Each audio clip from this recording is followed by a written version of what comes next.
नमस्कार। मेरा नाम है डॉक्टर सुनील कुमार राणा। जिस विषय पे मैं बात करने वाला हूँ उसका नाम है चिकन पॉक्स, वेरिस्ला जोस्टर, जिसको हम लोग छोटी माता भी बोलते हैं। ये जो कंडीशन होती है ये हाईली कंटेजियस इन्फेक्शन है जो कि वायरस के थ्रू फैलता है। ये सेम वायरस है जो कि चिकन पॉक्स herpes को भी zoster। कॉज करता है, जिसका नाम है वेरिस्ला जोस्टर वायरस। ये बीमारी बहुत ही संक्रामक है, यानी कि ये बहुत तेजी से एक इंसान से दूसरे इंसान में फैल सकती है। इसलिए जनरली छोटे बच्चों को बीमारी ज़्यादातर बहुत परेशान करती है। ये जो कंडीशन होती है इसमें होता क्या है, पहले आपके शरीर में फीवरिश कंडीशन आएगी, कभी कभी उसमें खुजली सी महसूस होती है और रैशेज निकल आते हैं जो कि कुछ दिनों के बाद ब्लिस्टर का रूप ले लेते हैं, पानी के बुलबुले का रूप ले लेते हैं, और ये 1 से 2 सप्ताह में ठीक भी हो जाता है। किसी किसी में स्कार मार्क छूटता है, किसी में नहीं छूटता। ये जो कंडीशन होती है ये कोई लाइफ थ्रेटनिंग तो नहीं है, पर ये कॉम्प्लिकेशन जरूर क्रिएट कर सकती है, चाहे एडल्ट है चाहे चिल्ड्रन है, बच्चे हैं। तो इस कंडीशन में अगर आपने वैक्सीनेशन ले रखी है तो ये बीमारी थोड़ी सी कम कंटेजियस हो जाती है, कम संक्रामक हो जाती है। लेकिन जिन्होंने वैक्सीनेशन नहीं ले रखा है उनमें ज़्यादा चांसेस होते हैं कि बीमारी आए और कॉम्प्लिकेशन भी साथ साथ में क्रिएट कर सकता है। इसलिए इस केस में या ऐसे कंडीशंस में वैक्सीनेशन भी जरूर ले लेनी चाहिए। अब हम बात करते हैं इसके सिम्टम्स। इसके सिम्टम हम 2 भाग में बात करेंगे।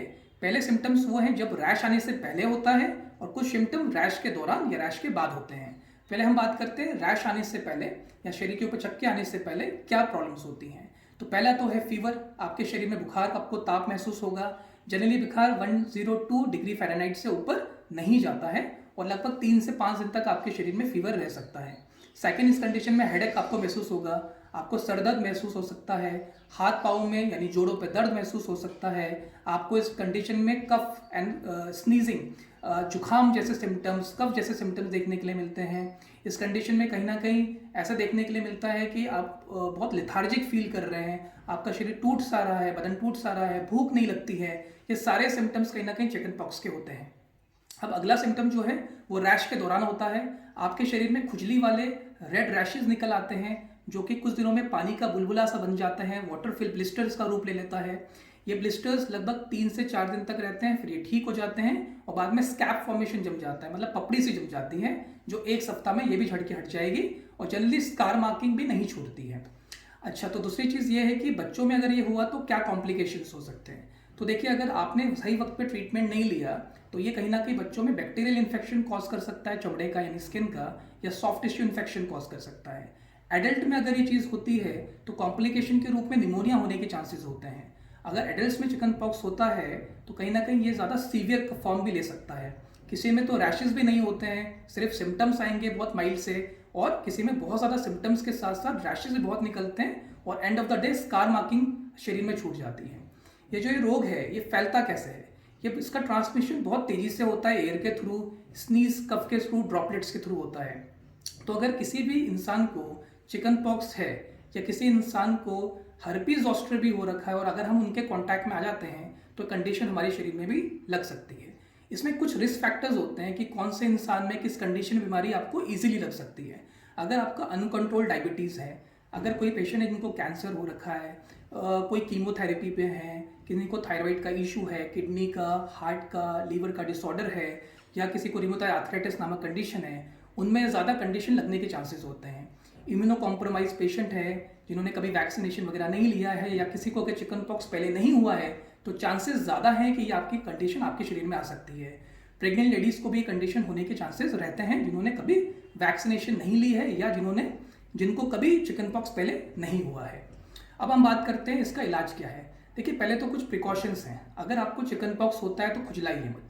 अगर आप इसमें नाखून लगाते हैं तो आपके शरीर में स्कार बनने के चांसेस बहुत ज़्यादा होंगे। तो नाखून छोटे काट के रखिए, स्क्रैच मत करिए। सूथिंग इफेक्ट के लिए आप कैलामाइन का इसमें ज़रूर यूज़ कर सकते हैं। ढीले कपड़े पहनना, टाइट क्लॉथिंग्स नहीं पहनना। कुछ समय तक के लिए बेड रेस्ट कर लीजिए, आराम कर लीजिए और हाइड्रेटेड रहिए, पानी खूब पीजिए और सूप अच्छे जैसे सूप वगैरह का सेवन आप कर सकते हैं।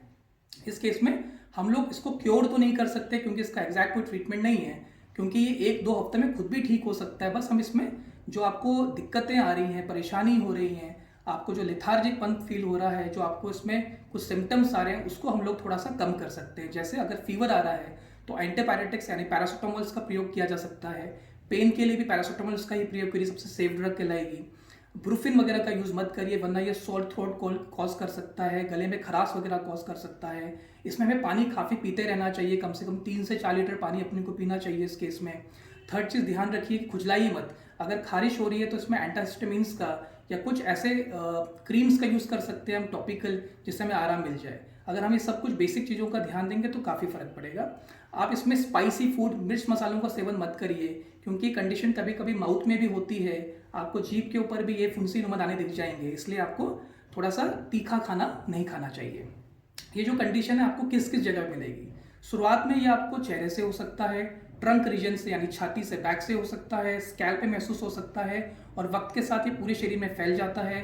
जेनाइटल्स के ऊपर आपको ये, आईलिड्स के ऊपर, माउथ के अंदर भी आपको ये फील हो सकते हैं दाने पानी के बुलबुले से। अब हम बात करते हैं इसमें हमें और क्या ट्रीटमेंट हमारे पास अवेलेबल है। तो इसमें जो पहला ट्रीटमेंट होता है वो तो है इम्यूनाइजेशन, वैक्सीनेशन। आप इसमें वैक्सीनेशन ज़रूर लीजिए, चाहे बच्चे हैं चाहे एडल्ट हैं, इसका वैक्सीनेशन अवेलेबल है। और जब से वैक्सीनेशन आया है तब से कहीं ना कहीं चिकन पॉक्स की सीवियरिटी काफ़ी और कॉम्प्लिकेशंस काफ़ी कम हो चुके हैं, इसलिए वैक्सीनेशन सबको ले लेना चाहिए। दूसरी चीज़ इसमें होती है कि हमने जब बताया कुछ मेडिसिन का प्रयोग कर सकते हैं, जैसे मैंने बताया कि पैरासीटामोल वगैरह, और लास्ट होता है इसमें एंटीवायरल ड्रग्स। अगर आपने 24 से 48 घंटे के अंदर एंटीवायरल ड्रग्स का सेवन कर लिया तो इस कंडीशन की सीवियरिटी को हम लोग काफ़ी हद तक कम कर सकते हैं। तो जो इसमें मेडिसिन है वो है एसाइक्लोविल और वैलासाइक्लोविल। अगर आप इम्यूनो कॉम्प्रोमाइज्ड हैं तो 800 mg एसाइक्लोविल 5 टाइम लेना पड़ता है एक दिन में, लगभग 7 से 10 दिन तक के लिए। अगर आप नॉर्मल एडल्ट हैं तो इसमें वैलासाइक्लोविल की 1 ग्राम की डोज लीजिए, TDS 3 टाइम 5 दिन तक के लिए। अगर छोटा बच्चा है, 2 साल से छोटा बच्चा है, तो इसमें 10 mg पर kg वेट के हिसाब से एसाइक्लोविल का सेवन किया जाता है हर 6 घंटे में 7 से 10 दिन तक के लिए। और अगर आप 2 से 12 साल के बीच में है या 2 से 18 साल के बीच में है तो आप इस कंडीशन में 20 mg पर kg वेट के हिसाब से हर 8 घंटे में 7 से 10 दिन तक के लिए मेडिसिन का सेवन कर सकते हैं। ये कंडीशन क्योरेबल तो नहीं है, लेकिन कॉम्प्लिकेशन से हमें बचना ज़रूर चाहिए, इसलिए कभी भी ऐसी कंडीशन आए तो तुरंत अपने डॉक्टर से मिलिए और इसमें रेस्ट करना मत भूलिए, इसमें आराम करना बहुत ज़्यादा ज़रूरी होता है। दूसरी चीज़ में समझिए कि जब आपके शरीर में ठीक हो जाता है तो ये शरीर के ऊपर स्कार मार्किंग छोड़ सकता है। तो जो इंसान इसमें खुजली नहीं करेंगे, इरिटेट नहीं करेंगे, धूप में कम जाएंगे, तो ज़्यादा चांसेस हैं कि उनके शरीर पे स्पॉट्स स्कार ना छोटे। तो आप सनस्क्रीन का यूज़ करिए, ब्रॉड स्पेक्ट्रम मॉइस्चराइजर्स का यूज़ करिए, जब घर से बाहर निकलें तो अच्छे से कवर अप करके जाइए, खुजलाइए मत उन स्कार मार्क्स को। इसका भी ट्रीटमेंट अवेलेबल होता है जो कि बहुत बेसिक है, जैसे कि आप कुछ OTC ड्रग्स ले सकते हैं पहले, जैसे इसमें रेटिनॉल्स का यूज़ करते हैं, रात को वो कोलेजन फॉर्मेशन करवाता है। सेकंड, इसमें कुछ एक्सफोलिएटर्स का यूज़ करते हैं केमिकल बेस। थर्ड, इसमें आप इसमें कुछ सिलिकॉन सीड्स का भी यूज़ कर सकते हैं जो स्कार मार्क को थोड़ा कम करने में हेल्पफुल होता है। इसमें ऑलिव ऑयल हो गया, कोकोनट ऑयल हो गया, विटामिन ई भी काफ़ी एफिशिएंट हो सकता है। अगर हम इसमें अगली बात करें तो इसमें कुछ मेडिसिनल प्रोफेशनली अगर हम बात करें, अगर आप डॉक्टर के पास आते हैं वो क्या प्रिस्क्राइब कर सकता है, वो आपको इस केस में कुछ लगाने के ट्यूब्स देते हैं, जैसे कि स्कार क्रीम्स, हेक्सलेक अल्ट्रा जेल जैसी कुछ क्रीम्स आती हैं। इसमें लेज़र रिसर्फेसिंग करी जा सकती है, डर्माब्रेजन का यूज़ करा जा सकता है, माइक्रोनीडिंग की जा सकती है, केमिकल पीलिंग भी की जा सकती है, और अगर ये पुराना स्कार बन जाए तो स्कार रिवर्जन सर्जरी भी इसमें करा जा सकता है। इस कंडीशन में एट्रोपिक स्कार बनता है, यानी पिटेड स्कार्स, बहुत ही गहरे आपके चेहरे के ऊपर स्कार मार्किंग देखने के लिए मिलता है। ये बेसिकली होता है कि कोलेजन फॉर्मेशन ठीक से नहीं हुआ है, हीलिंग अच्छे से नहीं होती तब बनता है। तो अगर आप सही वक्त पे डॉक्टर के पास जाएंगे तो इसका ट्रीटमेंट भी संभव होता है। ध्यान रखना, कभी भी चिकन पॉक्स होता है तो 3 to 5 डेज थोड़ा क्रिटिकल है, आप तुरंत डॉक्टर को दिखाइए, बेड रेस्ट करिए, पानी वानी खूब पीजिए, और सबसे इंपॉर्टेंट स्क्रैच मत करिए। धन्यवाद।